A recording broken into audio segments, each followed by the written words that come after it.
I'm just looking around here and I'm thrilled that all of you made time to come here this evening with so many strong women. And to see all these strong, bold women running for political office, I can tell you it's no cakewalk.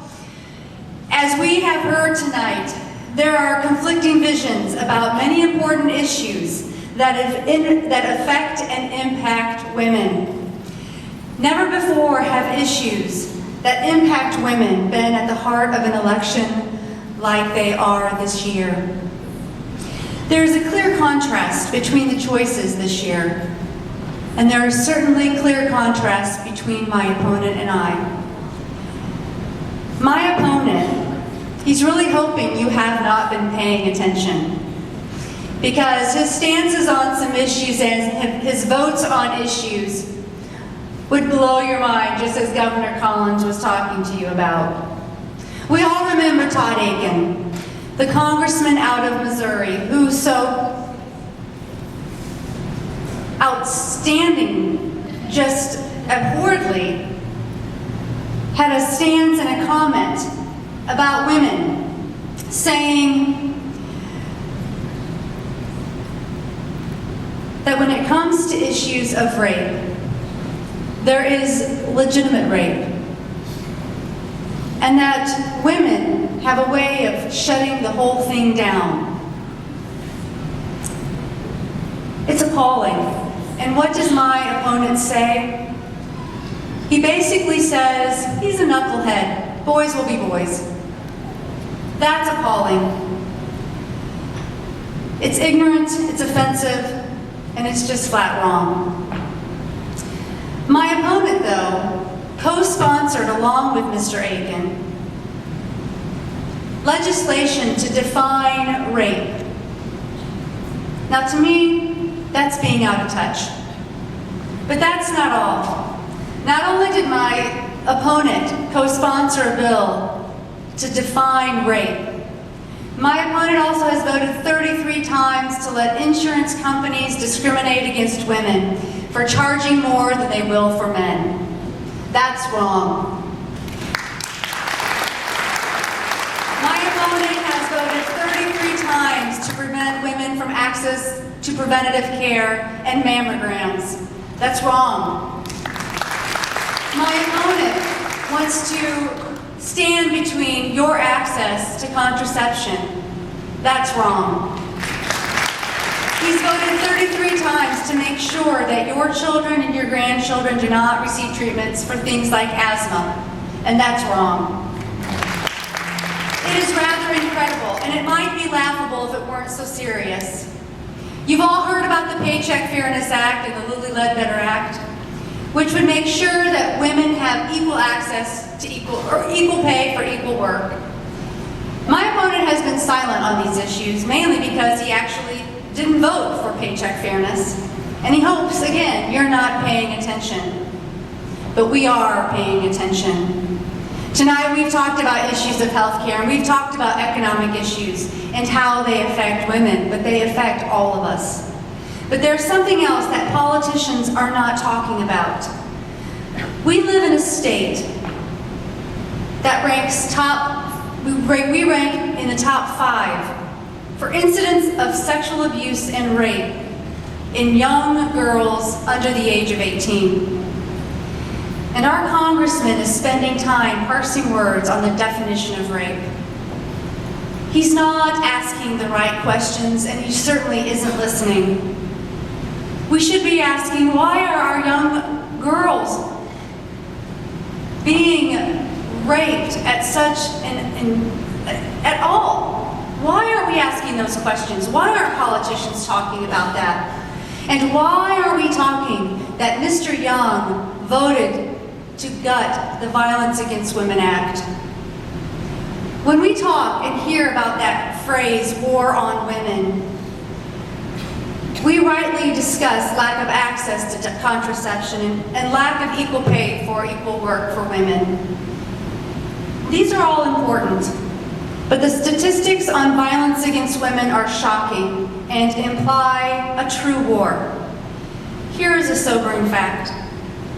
Over 2,000 of our bravest soldiers have died while fighting the battle in Afghanistan in the past 11 years. And I know that that is a severe loss that we all share. But every year, 1,200 women die at the hands of their loved one who has at one point said, "I love you, dear." When it comes to issues of domestic violence, we have lost 1,200 lives every year. It's also an economic issue if you want to boil it down that way, if that's what it takes to turn some people's head. It is known to cost this country $10 billion when it comes to issues of domestic violence. And what are we doing? We're not talking about it. It's an outrage and it's wrong, and we have to start talking about it. And this is an opportunity for us to hold our congressman's feet to the fire. Todd Young is fighting for the boardroom, but he's not fighting for the family room. He is simply out of touch. And before we leave here tonight, we're going to leave here on a high note, because we're going to sing When the Saints Go Marching In, and I'm going to tell you why. It's actually an activist song, and I think the Saints are right here in this room. We're the Saints, you're the Saints, because you're making sure that no matter what, even though you're only earning 72 cents for every dollar a man earns, you get up and you go to work anyway.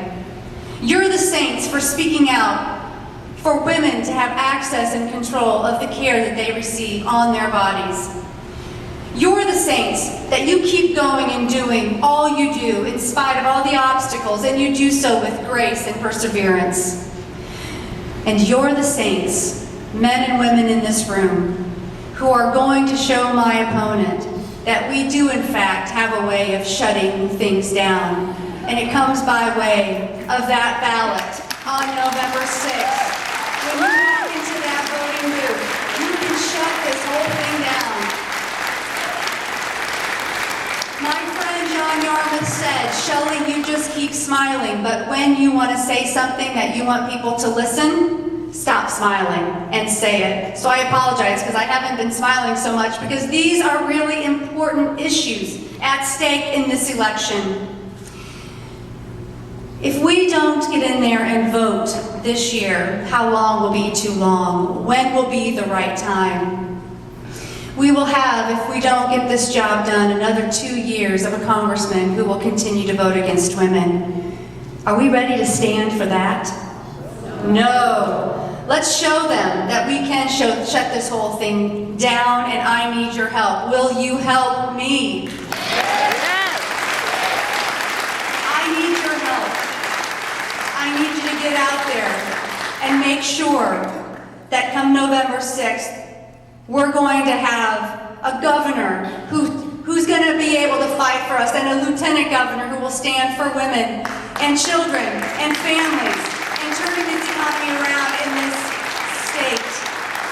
And we can have state representatives who truly will work for us, the people, the middle class, fighting for us to make certain that we have a strong public education system. We have an opportunity to elect Glenda Ritz, Superintendent of Public Instruction, to make certain that our public education remains strong. On down the ticket.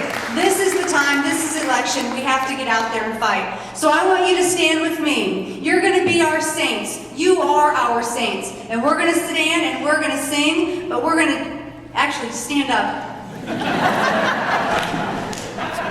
I know it, your legs. Do they fall asleep? We're going to make sure, this is what we're going to do. We're going to sing When the Saints Go Marching In, and we're going to do some with some serious gusto. This is an activist song. So we're going to clap, and we're going to sing, and we're going to have a good time, because come November 6th, you're going to have a new congresswoman. Let's go.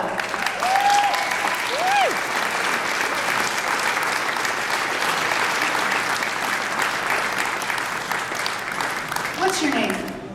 Terry, thank you so much. Here we go. Come on.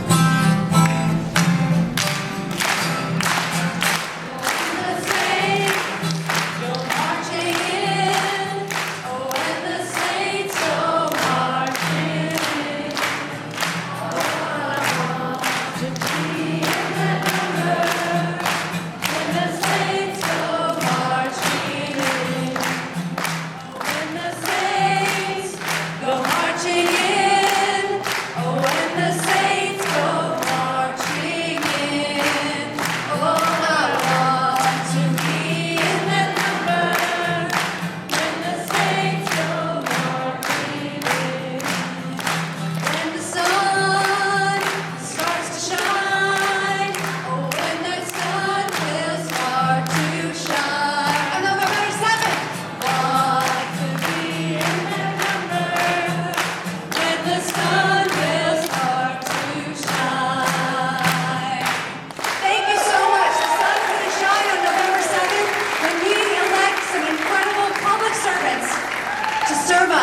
moving forward. Thank you so much. Have a great night. I thank all of you for sponsoring and putting this great event together. Drive safely. God bless the 9th District. God bless Indiana. And God bless the United States of America. Thank you so much.